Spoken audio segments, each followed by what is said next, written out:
തെങ്ങ് ചൈക്കൂല എന്ന് പറയുന്ന ഇമാറുകളൊക്കെ വെട്ടിക്കൊല്ലണം. ഭാഗ്യം തലയില് വീണത് രക്ഷയായി. വൈദ്യൻ എന്ത് പറഞ്ഞു? വെള്ളം നനയാൻ പാടില്ലെന്ന്, സൂക്ഷിച്ചില്ലെങ്കിൽ പയക്കെന്ന് പറഞ്ഞു. പഴുക്കാൻ നമ്മളെ തലേന്ന് ചക്കപ്പായ കബഡി അരിച്ചു നോക്കിയപ്പോ നിങ്ങൾ കണ്ടില്ലായിരുന്നു തേങ്ങാക്കൊല വീന്ന്. കബഡിക്കുള്ളി തേങ്ങാക്കൊലയോ? ഇയാളോട് ആര് പറഞ്ഞു തെങ്ങിന്റെ ചോട്ട് പോയി നിൽക്കാൻ? നമ്മൾ പോയി തിന്നല്ല, ആ കലന്തന്റെ ചതിപ്പടിയാണ്. ഓന്റെ പേരിൽ നമ്മൾ പോലീസ് കേസ് കൊടുക്കും.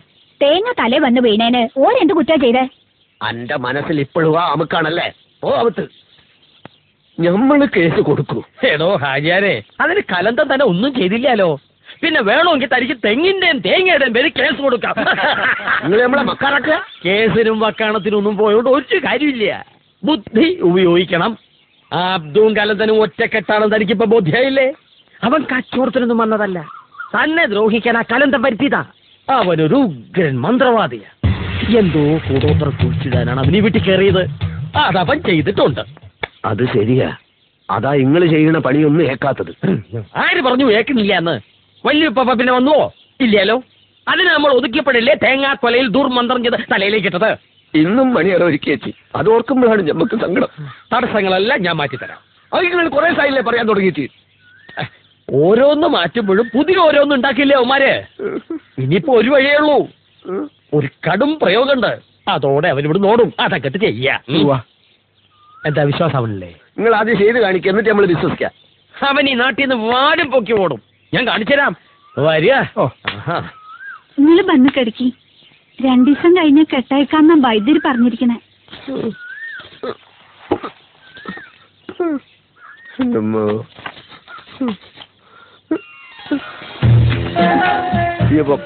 മുകളിൽ നല്ല കാറ്റുണ്ട്, നമ്മൾ അവിടെ ഇരിക്കാം. എന്റെ പൊന്നെ, ആ കൈ കെട്ട് നീട്ട്, ഞമ്മളൊന്ന് പിടിച്ച് കേറട്ടെ. ആ കൈ കെട്ട് താ.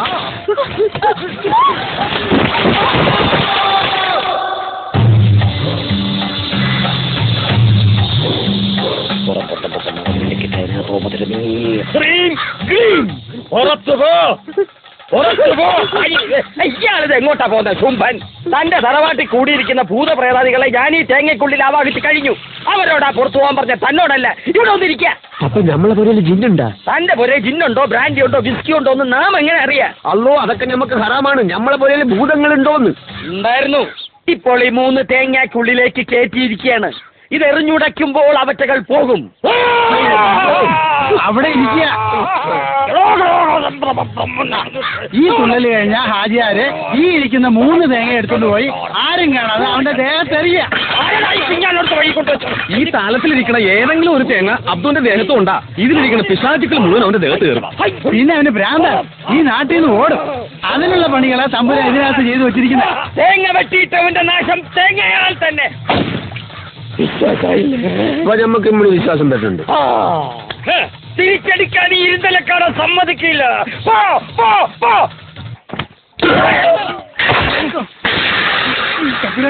തിരിച്ചടിക്കുന്ന ജാതി തന്നെ. ഇപ്പൊ ഞമ്മക്ക് പെരുത്തി വിശ്വാസായി. തമ്പുരാനെ ഒക്കെ മുക്കിയതാ. വില ഒട്ടും കുറയില്ലേ? ഈ പൈസനെന്താ ബല? 70 റുപ്യ. എന്നാ പിന്നെ ഞങ്ങൾക്ക് വെറുതെ തരട്ടെ.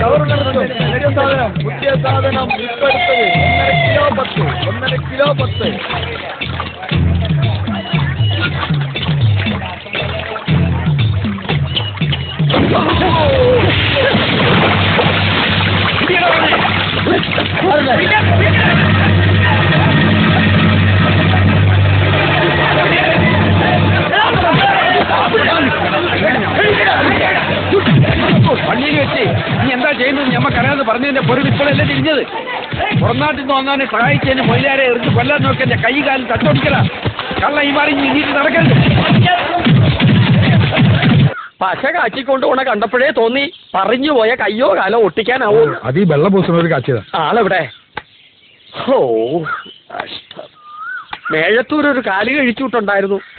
മടങ്ങി വരുമ്പോ കടവത്ത് വെച്ചാ വിവരം അറിഞ്ഞത്. എന്താ ഇത് കഥ? വൈദ്യരെ, കാര്യമായിട്ട് അപകടം വല്ലതും? ഒന്നും പറയാതിരിക്കാ ഭേദം. ചവിട്ടുകൊണ്ട് നാവി കലങ്ങി പോയിരിക്കണോ?